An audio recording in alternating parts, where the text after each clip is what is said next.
Well, good morning. And we're in the case of Deborah Elms, who's joining us from Singapore. Good evening. I'm Kevin Johnson of the National Press Foundation, and on behalf of NPF and our sponsor, the Hinrich Foundation in Singapore, I want to welcome you all to this webinar, an attempt, and I emphasize an attempt, to examine the Trump tariff strategy nearly 6 months into his second term. I don't know about you guys, but every week seems like Groundhog Day. Must feel that way for David, probably particularly since he's been covering this. But perhaps no period in recent history has upended international markets, supply chains, corporate investment, and labor than the tariff policies pursued in the first 6 months of this new administration. So far, it has been a head-spinning tale of threats, legal challenges, fragile truces, and moving deadlines. But fortunately for us here today, we have some of the most knowledgeable people in this space here with us, albeit virtually, to help provide context, direction, and perspective. And I want to introduce each of them, and we so appreciate them taking their time with us this morning out of their busy schedules. Deborah Elms, who I mentioned earlier, is head of trade policy at the Hinrich Foundation in Singapore. Prior to joining the foundation, she was the executive director and founder of the Asian Trade Center. She was also president of the Asia Business Trade Association and the board director of the Asian Trade Center Foundation. Dr. Elms serves on the board of the Trade and Investment Negotiation Advisor, TINA, at the UN Economic and Social Commission for Asia Pacific. She was on the International Advisory Council for APCO, and she was also a member of the World Economic Forum's Trade and Investment Council 2018 to 2020. David Lynch is the global economics correspondent for the Washington Post. He was a Washington correspondent for the Financial Times before the Post, covering white-collar crime. At Politico, he was the cybersecurity editor and a senior writer before that with Bloomberg, where he wrote about national security and the economy. At USA Today, where we were colleagues, he was the newspaper's founding bureau chief in both London and Beijing. And he was the first recipient, the newspaper's first recipient of a Nieman Fellowship at Harvard. I'll also include a plug for his upcoming book, The World's Worst Bet: How the Globalization Gamble Went Wrong and what would make it right. So hopefully that will lead to thousands of new purchases. Dennis Shea served as deputy U.S. trade representative and U.S. ambassador to the World Trade Organization in Geneva, Switzerland. At the WTO, Shea led an interagency team charged with advancing U.S. interests on issues ranging from trade in goods and services to e-commerce, intellectual property protection, and agriculture. For more than 10 years, Shea was a member of the bipartisan and USChina Economic and Security Review Commission, serving as either chairman or vice chairman from 2012 to 2017. More importantly, and for purposes of full disclosure, Dennis also served as commissioner of our weekend pickup basketball league in Old Town Alexandria for several years, and we were grateful for his leadership there. Jeffrey Schwab serves as senior counsel and interim director of litigation at the Liberty Justice Center, where he litigates cases to protect civil liberties and constitutional rights. Jeff has a particular interest in protecting the right of free speech and enforcing constitutional and other legal limits on government. Key to this conversation, though, the Liberty Justice Center scored a major victory at the U.S. Court of International Trade in May, which all of you are familiar with, when the court ruled that President Trump had exceeded his authority under the International Emergency Economic Powers Act, a mouthful, in imposing across-the-board tariffs. The administration is appealing that ruling, and oral arguments are set for July the 31st. And since since that date is staring us in the face, and ironically comes just a day before the latest August 1st deadlines to impose new tariffs, I thought we would begin the questions with Jeff. As I said, a lot of eyes are going to be on those arguments. Tell us what's at stake. Well, the world economy is at stake, I guess. Um, yeah, I mean, in addition to the economic effects, and which I can really only speak a little bit about because the other panelists are much more qualified on economics than I am. But I can talk about my individual clients and the effects on them, and then they're negative, very negative. But the other important part about this case and this issue is that the president is asserting a vast amount of power, the power to tariff.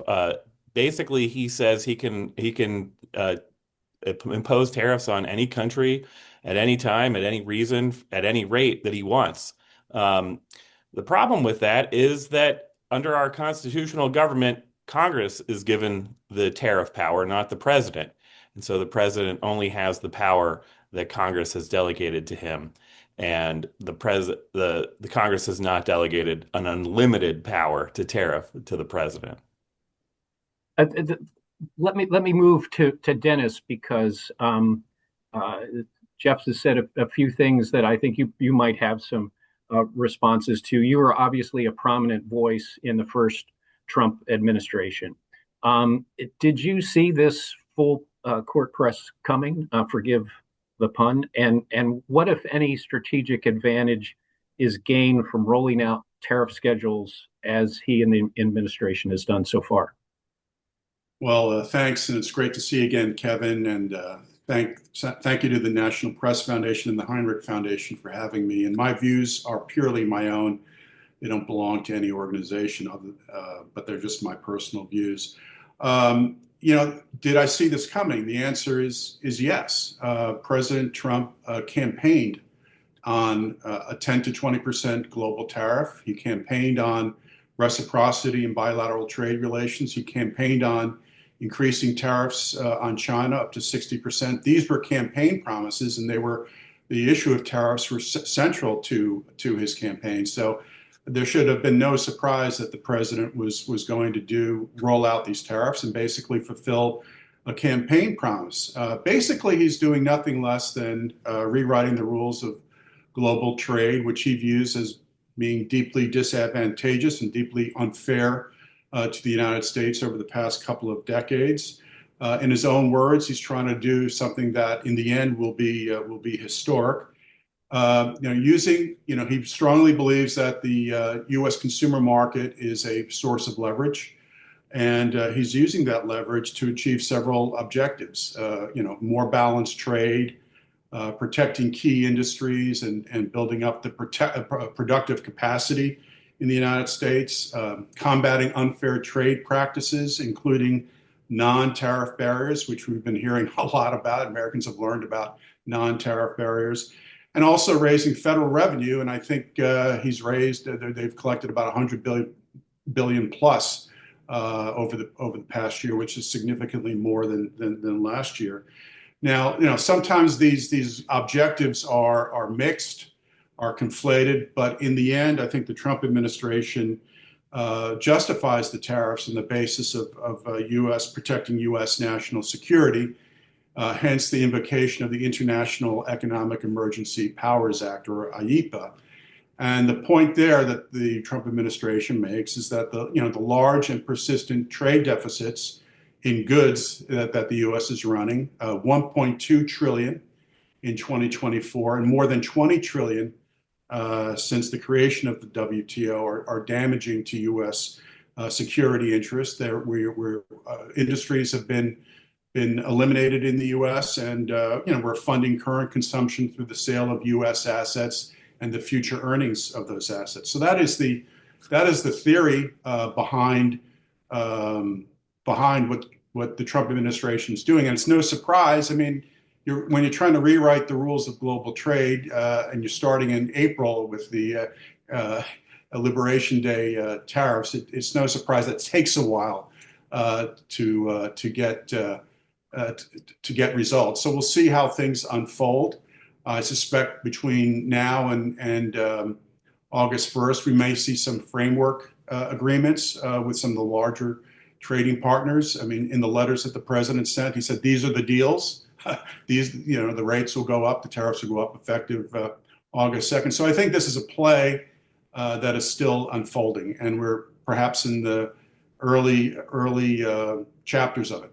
One of the things that he did recently, late last week, appeared to go beyond the effort to rebalance trade deficits when he acknowledged that the tariff threat against Brazil was linked to his political support for President Bolsonaro. And I guess this question is appropriate for Deborah. What message does it send to other countries that the U.S. is willing to use trade policy to inject itself into the domestic policies of another country? Well, I think it proves Dennis's point, which is that Trump is rewriting the rules of global trade and certainly rewriting the rules of U.S. trade, the way in which it's been practiced for decades. And I think he's been doing it in remarkably short order. And so one of the things that is so disorienting about Trump 2.0 is the speed with which we have had this tremendous amount of change in policy emanating out of Washington, but ultimately sort of, think of it as you throw a giant rock into a small pool and the waves start to go out and then they hit the edge and they come back again. And then others are throwing rocks in. And by the time you're done, half the water is out of the pool and everybody is wet. I think that's really where we're at right now, which is this sense of turbulence in trade and a lot of questions about where it's likely to head. I think the letters last week were another reminder of the differences between this administration and all previous administrations. And the letter to Brazil is a particularly stark reminder of just how different Trump's trade policy is from past administrations. I'm sure Jeffrey will have quite a bit to say about the legality of doing so, but I would just, at least at the opening stages, just note that this use of trade as a weapon is unusual, and particularly unusual for the U.S., and the use of tariffs as part of that weaponization of trade for non-trade purposes or non-economic purposes really does open up all kinds of challenges ahead. And so I think the sort of long and short of it, if we say, where are we 6 months in, we have had an unbelievable amount of trade disruption. And we are still waiting to see are those ripples in that pool going to ever calm down, or are we going to continue to have this, disordered amount of waves crashing back and forth for an ongoing period of time? My suspicion, just to sort of jump to my conclusion, we will be drowning in this swimming pool for a very long time to come, because the waves themselves, the continuous throwing in of new rocks by Trump, and then the reaction of others is likely to keep going for as long as he stays in office. And circling to David, I was giving you a breather here since you've been filing every day. But relaxed I've been since April 2nd. But your piece on Wall Street's reactions to these ever-changing policies was particularly interesting Sunday. The lead of the story was the stock market has learned to love Donald Trump's tariffs. That wasn't apparent after the first rollout. But how did that happen? And does that indicate that the markets don't believe that the president will follow through? Thanks, Kevin. I think Wall Street has cycled through a number of different stances on the president's trade policy. I think initially institutional investors told themselves a story that was quite comforting, that the president really didn't mean what he was saying on the campaign trail that Jeff alluded to about these high tariffs, and that actually what the investment and business community would get from the administration would be tax cuts and deregulation, and not so much action on tariffs. And pardon me, within hours of being sworn in January 20th, the president began proving them wrong and began talking about and threatening and in some cases imposing new tariffs. And it became quite clear over the ensuing weeks that Donald Trump meant every word he said on the campaign trail. And probably after a decade now of watching him on the political stage, we shouldn't have been as surprised as some people were. And certainly after the rollout of what the president called the reciprocal tariffs on April 2nd, stocks took a plunge. I think they were down double digits. I believe it was 12% inside of a week. And unusually at the same time, bond prices also fell, which you wouldn't expect to see as investors flee stocks. They generally would rotate into bonds and push up those prices. Investors also began to run away from the dollar to an unusual degree, and so there was a quite stark market reaction, and I think that's what caused the president just in a week to then put everything on pause for 90 days to allow for negotiations. At this point, from the market perspective, and everything's relative compared to where we were at one point in April when the president had imposed tariffs of up to 145% on Chinese goods, which is effectively killing trade. That, as Scott Besson said, that's effectively an embargo on trade. You can't. Nobody's going to buy a good from another country if you have to pay 1.5 times the price of the good to the government as a fee. But once the president backed off of that and we saw a truce initially in Geneva, that kind of quickly frayed, but then was restored in additional talks between the U.S. and Chinese diplomats in London. The situation now relative to how bad it was in April looks pretty good to investors, or has looked pretty good in the last few weeks. And so you've seen a quite remarkable rally. Stocks are up 25% or so from their low. The danger, as I said in the piece that you referred to, is that both sides of this equation sort of derive the wrong lessons from this recent experience. The president looks at the market often as a bit of a report card on his performance. He likes to see the market go up. No president likes to see it go down, of course. And the fact that the market has been going up can seem like vindication or validation of the policies that the president's been pursuing. That might, at the margin, make him less likely to back off the August 1st threats. We'll see about that. Likewise, investors may be learning the wrong lesson from what's been described as the so-called taco trade, or this was coined by a Financial Times columnist, stands for Trump always chickens out. I don't think he does always chicken out. I think he often backs off his most extreme threats, but I think he's quite serious about the 10% baseline tariff on all imports. He told NBC the other day he might want to lift that up to 15 to 20%. We'll see about that. But you talk about 15 or 20, 10 starts to sound good by comparison. Likewise, tariffs of 145% on China are now down to an average of about 55%, including tariffs that were in place before President Trump's second term. So I think we're going to end up ultimately in a very different trading landscape from where we were, before President Trump returned to the White House. And it's not quite clear exactly what the contours of that different system will be. And this might be a question for anybody on the panel, so jump in if you feel the desire. But I wondered if there's been a lot of talk about guardrails on this administration in first iteration and second.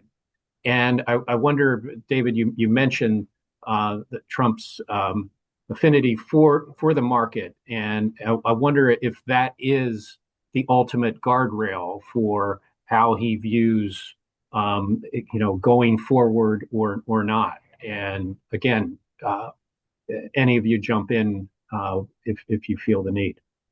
Yeah, I don't know whether it's his ultimate guardrail, but I will say to David's point, I mean, the media narrative, since this is a media group, the media narrative after the April 2nd tariffs was that we're heading into economic Armageddon, right? I mean, it was just the world's falling apart, U.S. economy's going to be destroyed. That was sort of a major theme through the media coverage of the April 2nd tariffs. But when you look at what happened, the last 2 months, jobs reports have been good. April, the GDP growth for the second quarter, according to the Atlanta Fed, could be about 2.6%. Others have estimated higher. We had 2 months of relatively modest inflation growth. Now today, we can do a little test of the markets. Inflation was up 0.03%.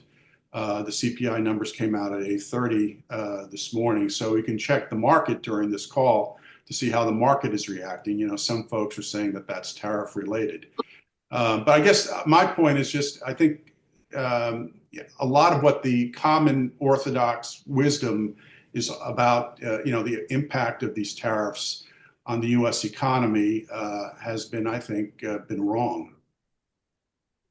Anybody else want to? Yes, I'll come in on that one. I don't think it's wrong. I think it's too early to say. So first of all, I would say it's true that the U.S. economy did not melt down. And those people who suggested that the entire U.S. economy would disintegrate were probably entirely wrong to begin with, which is because the United States economy is such a large domestic market that trade is only 30% of the US economy overall. And so anything that happens in trade is not going to probably destroy the US economy. So that's the first point. But the second point is that a lot of the higher levels of tariffs were paused, and a lot of firms ahead of that April 2nd date had put in place plans to stockpile a lot of goods, had put in place a lot of plans to sort of mitigate short-term damage. Those plans and policies are starting to run out. And if you talk to firms, they are increasingly figuring out how to manage higher tariffs. If the tariffs kick in at a higher rate, as expected, as early as 15 days from now, there will be even more damage to the US economy. And it is not difficult to find a lot of US businesses, especially US small businesses, who are increasingly struggling under tariff costs. It's not just these reciprocal tariffs that we've discussed, but the growing list of Section 232 national security tariffs, especially autos, auto parts, and crucially at the moment at 50% on steel, aluminum, and everything made of metal. Those kinds of sector-specific tariffs are already in place. They are starting to impact firms. Companies are complaining about those. If you look at specific measures like trade flows through ports, trucking numbers, warehousing numbers, inventory purchases, a lot of the sort of faster moving data points are suggesting increasing problems in the US economy. And that's before we get to any increases in these reciprocal tariffs in the next 15 days or maybe longer, but also before we get to more of these Section 232 tariffs. Trump has threatened to impose the ones on copper at the end of the month at 50%. Potentially as high as 200% on pharmaceuticals. 2 more Section 232 investigations are coming out this week on drones and polysilicon, which is basically everything electronics. Increasingly, more and more of the US economy is captured by these kinds of sector-specific tariffs, in addition to the reciprocal tariffs. So I think the damage is coming, and coming faster than some people would like to admit or acknowledge. Yeah, I would agree with that. I spent some time yesterday reading earnings reports, earnings calls between the CEOs of companies like Nike and Levi's, lesser-known industrial parts makers, and the price increases are being felt by these companies, and they're coming. Rendering a final verdict on the economic effects of the tariffs at this point is like the apocryphal story of the guy who jumps off the 20-story building and halfway down says, "So far, so good." We're not all the way down there yet. and companies haven't worked off the inventories of parts that they brought in to front run the tariffs. These 10% universal or baseline tariffs, that's a number nobody likes paying, but many companies, particularly the larger ones, can swallow that. They can take a little bit out of their margins. They can squeeze their suppliers a little bit. They don't like it, but they can live with it. Once we get up to the higher numbers, as Deborah indicated, if those actually take effect, if we put a 30% or 50% or whatever the number du jour is tariff on trade with Europe, we're going to feel that. So I would just say, we need to be a little bit patient to assess whether a policy is or isn't working. Jeff, do you want to jump in or Yeah.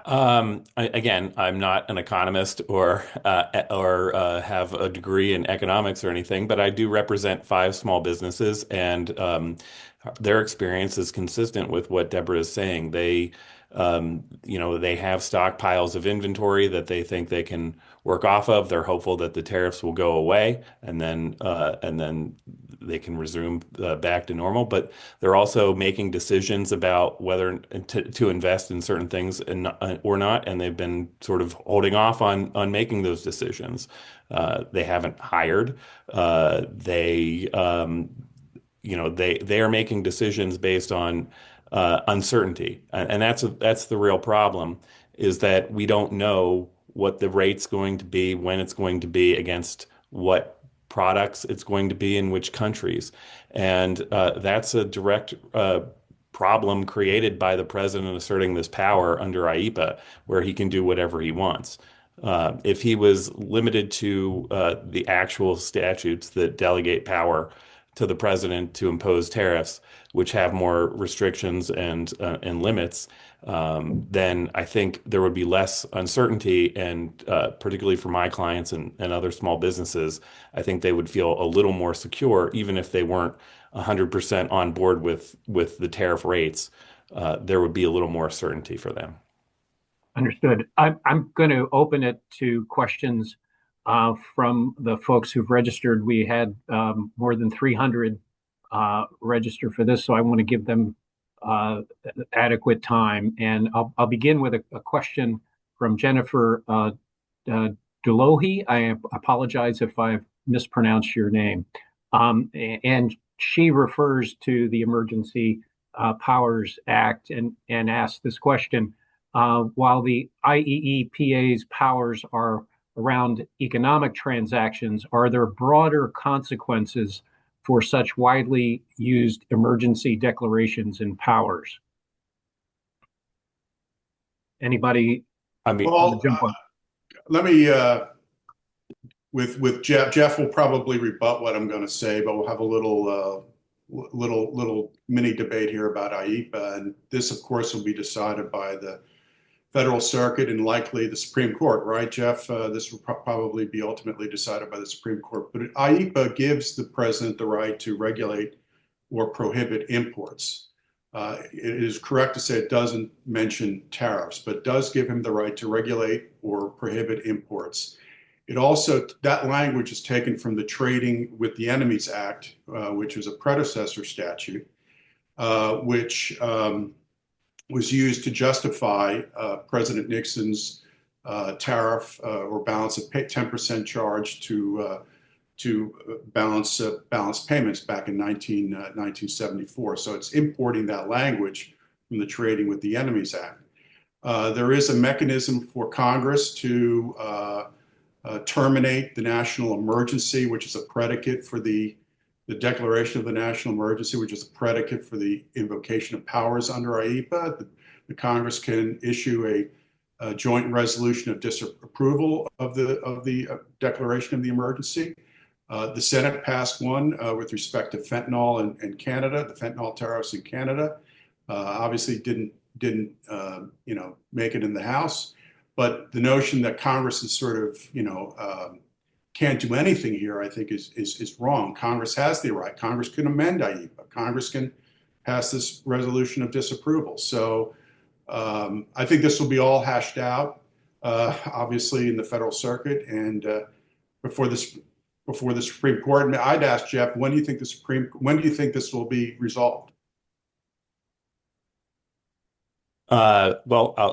There's a lot there, so I'll start with the last point, and that is that the Federal Court of Appeals has oral arguments scheduled for July 31st. They've had a very expedited briefing schedule in the case, so I wouldn't expect them to take too long to issue a decision. However, it is before the entire panel of all 11 Federal Circuit judges, so there will be probably things to negotiate and work out between and among those 11 judges. But I would expect them to issue a ruling probably within the month of August. And then, depending on that ruling, I would expect an immediate appeal to the Supreme Court by whoever loses. I don't know how long the Supreme Court would take.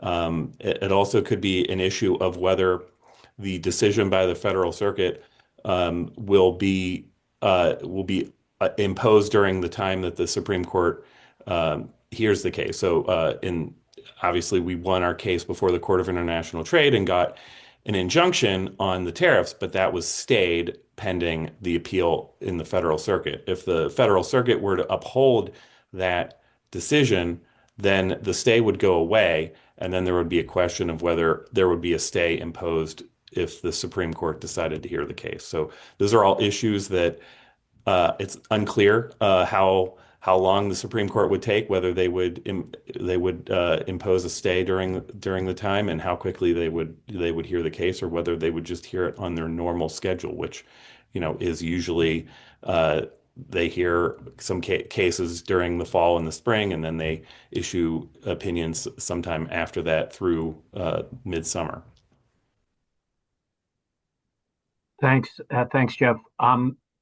A question here related to the markets, and again, anybody feel free to jump in. This is a question from Jan von Herf.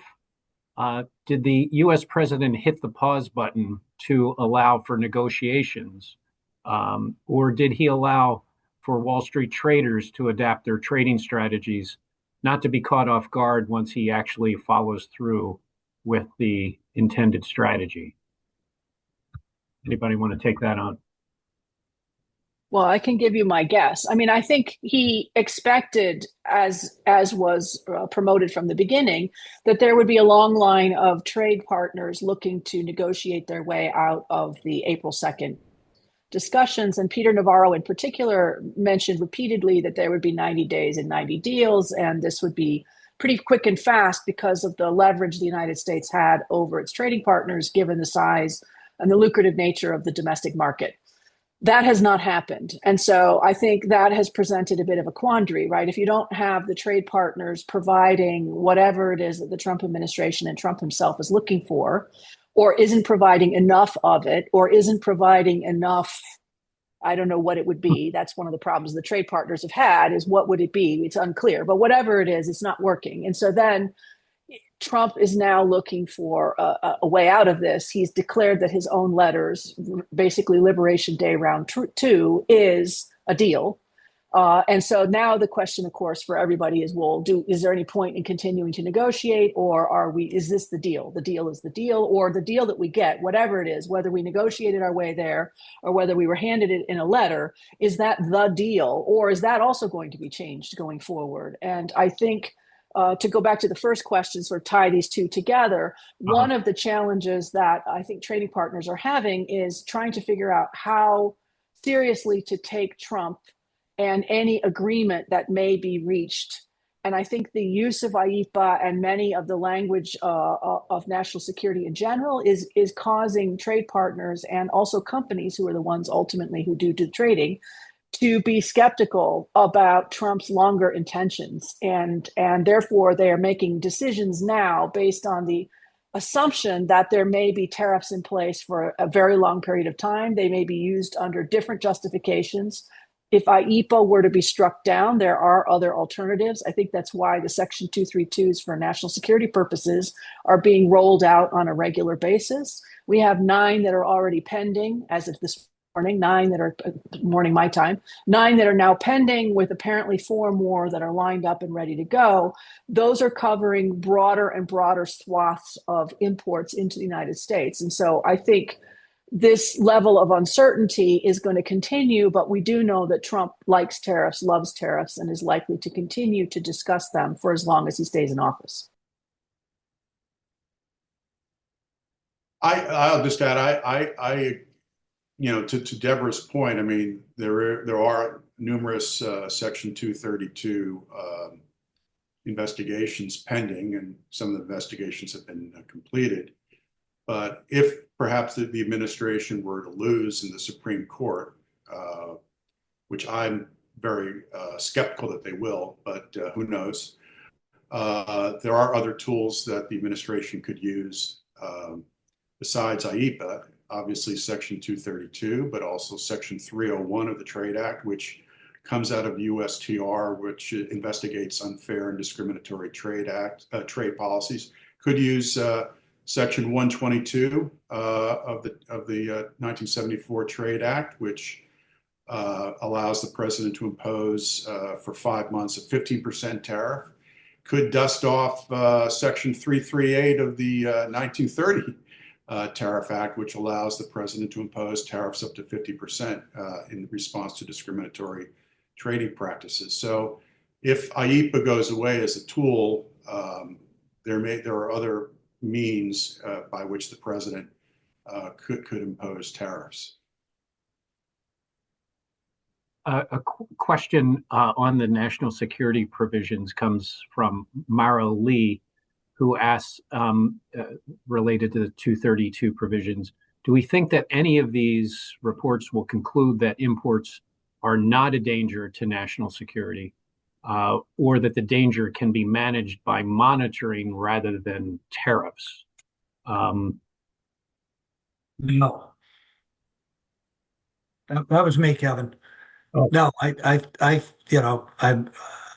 could be proven wrong. Happy to be proven wrong. I'm frequently wrong. But I think the 232 investigations have begun with a pretty good idea of their eventual conclusion. Anybody I think else? like many things, you have to use quotations, investigations. I mean, if you look at the way in which these were framed, we are investigating the damage caused to the United States by blah, blah, blah for national security, and the intersection between foreign imports, our U.S. domestic, whatever it is, capacity. And therefore, the report will look to see how much damage is being caused. So I think from the way they're structured at the beginning, it would be quite surprising if these 232s suddenly said, oh, guess what? Actually, there's no problem whatsoever. And actually, to get back to another question that someone asked, what is the process?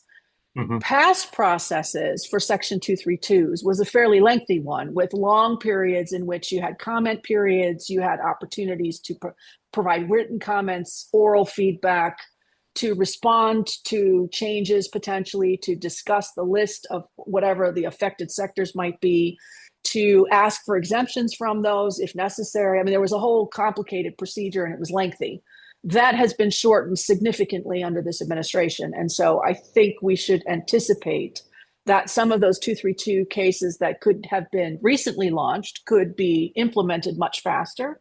And that some of those cases, like someone mentioned lumber, but lumber, copper, pharmaceuticals, which could be anything health related, semiconductors, everything that uses a semiconductor, those could be quite quickly announced and then implemented almost immediately. So I think one of the things also causing heartburn for firms is trying to guess when those cases might be released, and then when they're released, how long will they have between the announcement of new tariffs coming and the imposition of such tariffs? Because under this Trump administration this time, we've had announcements on a Friday to be collected on Tuesday. I mean, that is not a lot of time if you're a firm to try to figure out how to deal with these much higher tariff rates.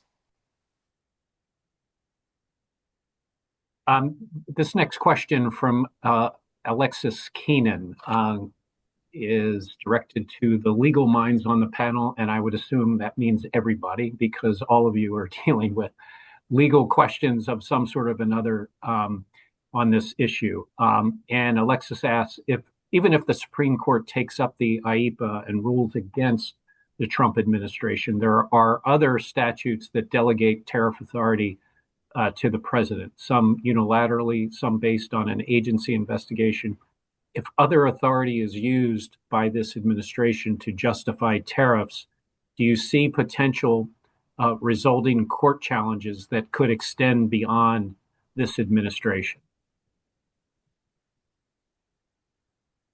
Since this is I think the question is correct, that there are other tools the president can use other than AIPA. With AIPA, he just makes a determination, declares a national emergency, and then takes the action. As Deborah pointed out, Section 232 requires a Department of Commerce investigation, typically 270 days. USTR runs the Section 301 investigations, requires public input, often with public hearings and comments. I don't know how the process works under Section 122 or under the Tariff Act of 1930, but I mean, there are other, to answer the question, there are other tools available to the president if the administration were to lose the AIPA case in the Supreme Court.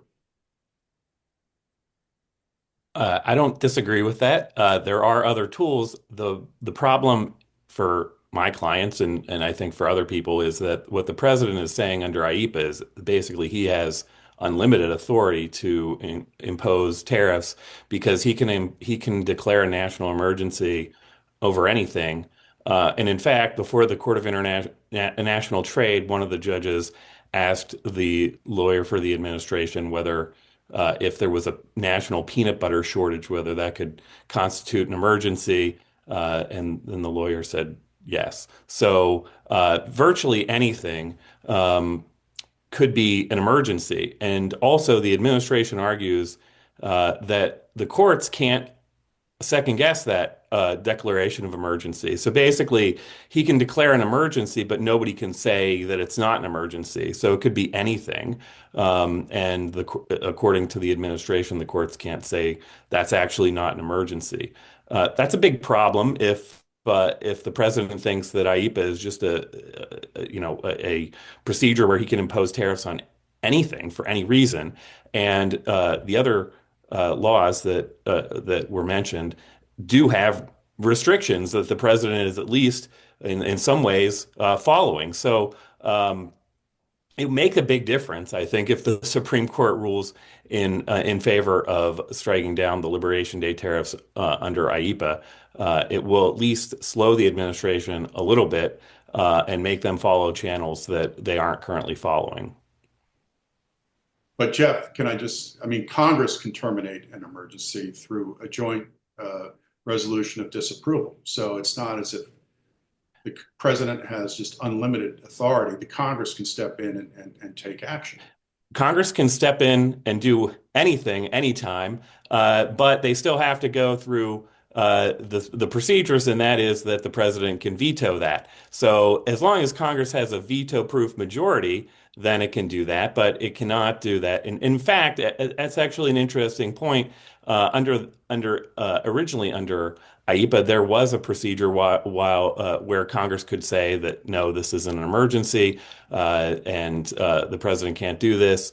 But the Supreme Court struck down these provisions where Congress can act unilaterally without the president. Legislative veto, yeah. Legislative veto, and so that provision is not in the statute anymore, and that actually weakens the statute, at least from congressional perspective.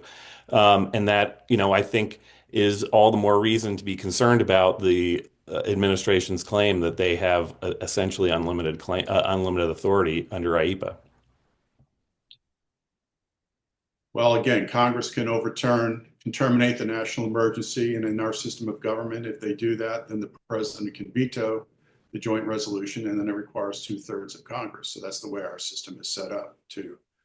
And so I don't think it's unlimited in that regard. And this This national emergency is not about peanut butter.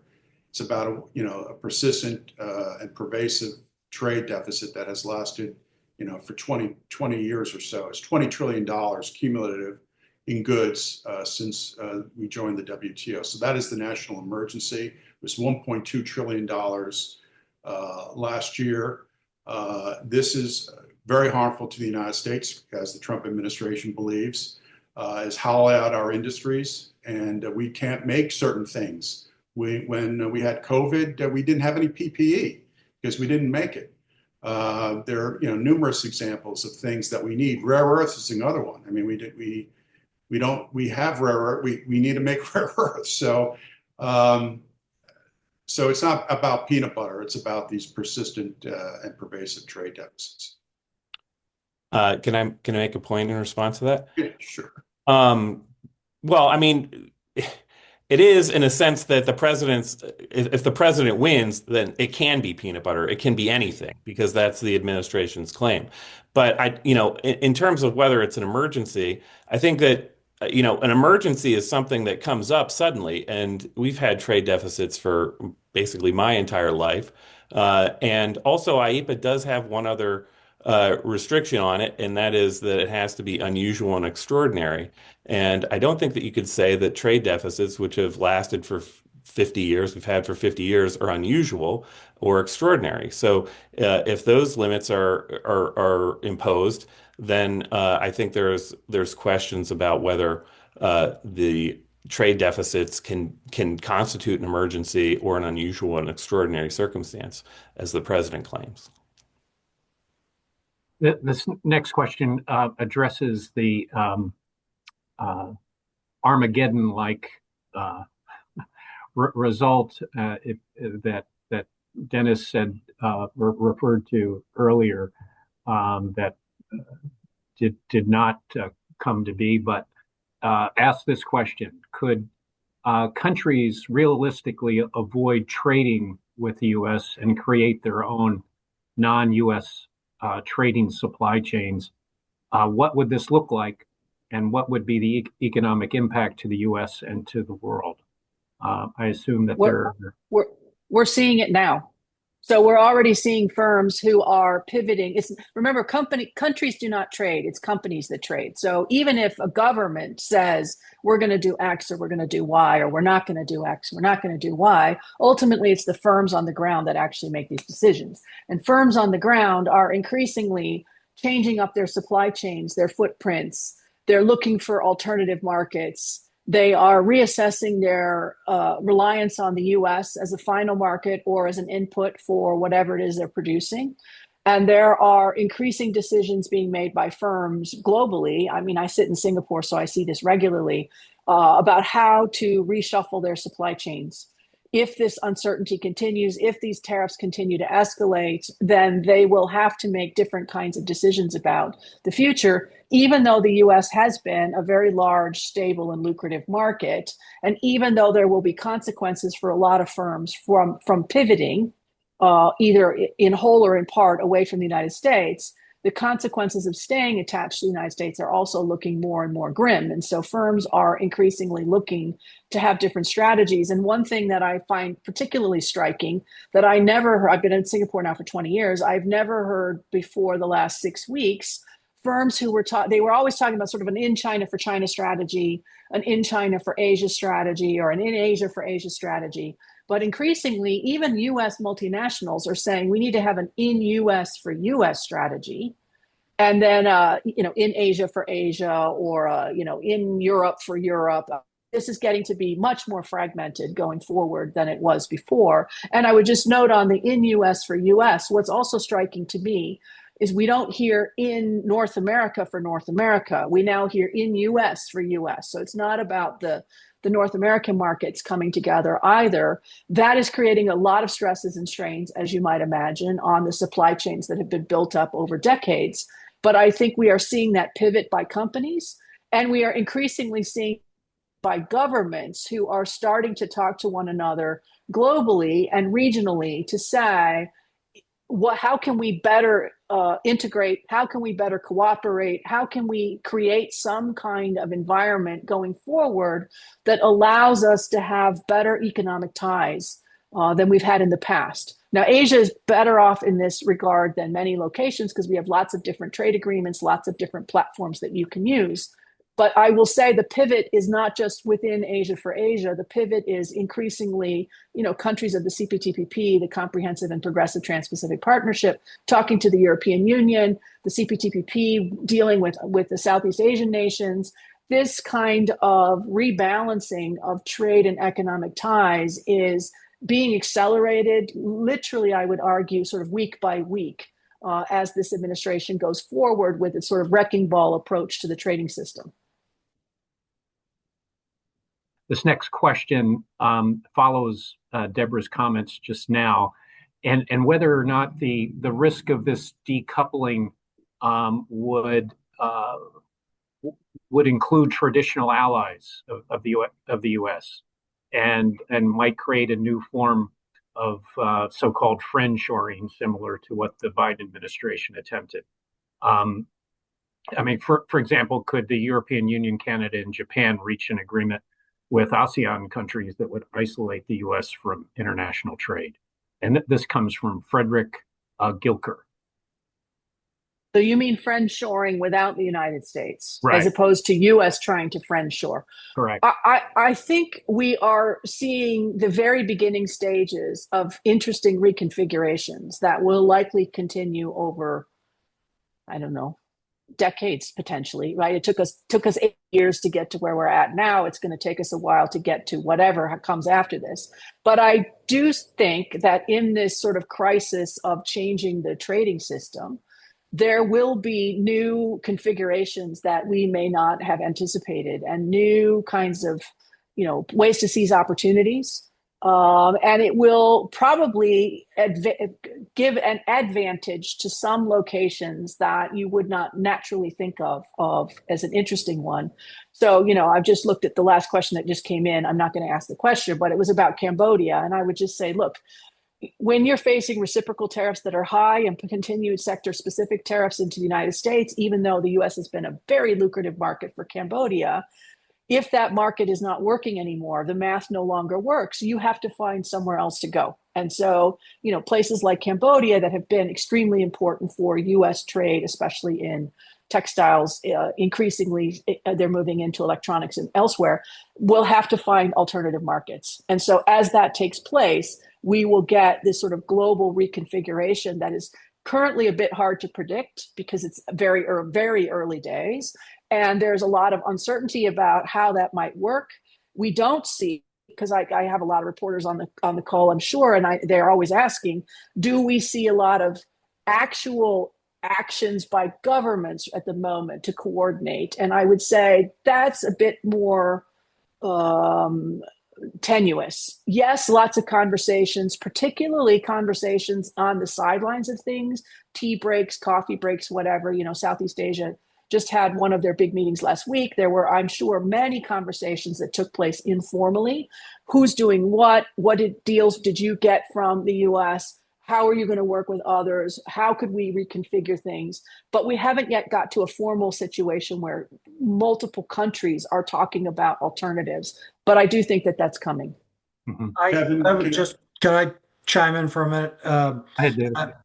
I think there has been a lot of talk from the International Monetary Fund and others about the likelihood of fragmentation of the global economy. And I think we have spent a lot of time talking about U.S.-China relations, but I think it's unlikely in the extreme that any fragmentation going forward is going to replicate the sort of neat Cold War divide that we had between East and West when we never traded much with the Soviets to begin with, and so there wasn't that sort of commercial dimension to the Cold War. It's first of all, even though direct trade between the U.S. and China has dropped pretty significantly. We still do about $600 billion worth of trade with China. A lot of Chinese goods that used to come straight from China to, to the U.S. now go through third countries. That's one of the things the Trump administration is trying to combat with some of these tariffs. You've got a lot of countries in Southeast Asia, the ASEAN countries, who don't want to be forced to pick a side between the U.S. and China. If there is greater decoupling at that superpower level, they don't want to be forced to go with one camp or the other, even though they do more trade with China than us by and large. And they're also, of course, geographically closer. They value their commercial and political ties to us as well. So I think it is difficult to predict exactly how this is going to shake out. I think of it as sort of an a la carte form of globalization going forward, product by product, country by country, level of technology determined in some cases. And we are just in the early days. And it's what I think you had to point Deborah mentioned the European Union. I mean, the U.S. and the European Union have the largest economic relationship in the world, and the EU is heavily dependent upon the U.S. market. According to USGR, in 2024, the U.S. ran a $235 billion trade deficit in goods with the European Union. So a key part of the reciprocal tariff and the negotiation with the EU is trying to resolve this unbalanced trade. And a lot of the imbalance is the result of what is called, non-tariff barriers that the EU imposes that block access to their market for U.S. exports. If you look at the national trade estimate that the USTR puts out every year, the latest one is about almost 400 pages. 34 pages are devoted to non-tariff barriers imposed by the EU against U.S. exports, including things like standards and how to conformity assessment procedures and something called the precautionary principle, regulating products based on precautionary principle rather than on risk, phyto and sanitary barriers to trade that impact agricultural products. So this is what the negotiation is presumably. A part of it is presumably about this, going after these non-tariff barriers. But the relationship between the U.S. and the EU is so huge, it's just sort of hard to envision sort of a breaking of the two. I mean, the EU is very reliant on the U.S. market for their goods. Can I just come in there and say, yes, I'm not suggesting that this reshuffling of trade and trade landscape is going to be painless. There will be a lot of pain, and it will not just be felt by U.S. consumers and U.S. businesses paying high tariffs for all foreign goods coming into the U.S. It will be felt globally by firms across the world as they try to find alternatives. That will not be painless. But I would also say, if we're going to talk about trade deficits, we were so focused under this Trump administration on trade deficits in goods. We ignore the U.S. Tremendous strength so far in services. We haven't talked about investment, intellectual property rights, lots of other things that make the U.S., or at least made the U.S. the U.S. So I think we should be careful in talking about trade deficits, that we don't just focus like the Trump team does on goods only, but we also think about services, which are an increasingly important part of the global economy, and they matter more and more to advanced economies. And that as we think about deficits, we remember that it makes no sense to have a bilateral deficit in goods discussion. That simply, for so many reasons, makes no sense. So we are trying to use a metric that is flawed from the beginning. We are using only half of the equation. And then we are creating policies based on a flawed metric, poorly designed, that doesn't capture an awful lot of trade flows. So it's no surprise, perhaps, that at the end of that, you get policies that are problematic, not just for the U.S., but problematic for the rest of the world. I think we have time for one last question, and we can do a quick run around the room. This comes from Frank Van Leeuwen. Again, apologies for any mispronunciation. It seems the Trump administration is using tariffs to try to force various industries to bring manufacturing back to the U.S. but manufacturing left because the cost of manufacturing is significantly cheaper abroad. What incentives is the Trump administration offering to reshore manufacturing, and are industries asking for these incentives to overcome the higher costs of manufacturing? If there are any examples out there to cite to help Frank. I think the administration the president has offered faster permitting and approvals of new projects. That's one incentive. The negative incentive, of course, is the tariffs. He says with every tariff proclamation, he says if you want to avoid these tariffs, of course, just put your production here in the United States. We are seeing some reshoring of manufacturing activity. The problem is, it doesn't produce as many jobs as one might hope or expect. Manufacturing, like many other things, has become increasingly automated over time, more productive. So if a factory left, let's say in 2005, and took 2,000 jobs with it, and that work comes back home today, it won't bring 2,000 jobs. It might bring 200. Anybody else? That's a quick thought. Okay. Well, we have hit the mark at 10. I promised you it would be just the hour. But I want to offer my sincere appreciation for you all taking the time out of incredibly busy schedules to join us today to discuss this really important and ever-evolving topic. I'm sure we could go on for couple hours. But again, I wanted to thank you so much for joining us, and also for all of those who signed up and joined us here and offered their questions. Thanks so much for joining us.